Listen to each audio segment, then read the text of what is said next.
Sure. Threads can improve a program's performance in several ways. 1. Parallelism. By dividing a program into multiple threads, different parts of the program can be executed concurrently, allowing the program to make better use of available system resources.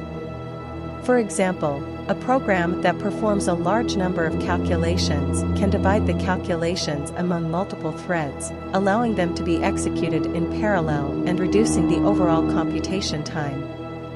2. Responsiveness. By running certain tasks in a separate thread, a program can remain responsive to user input even while performing long-running operations.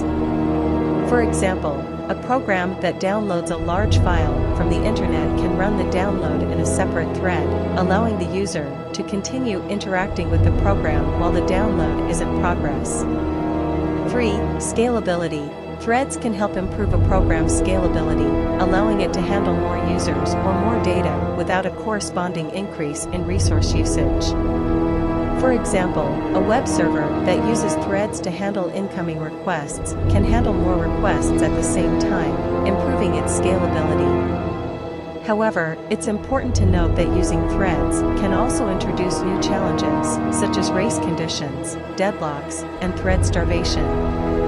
Careful design and implementation is required to ensure that threads are used effectively and safely in a program.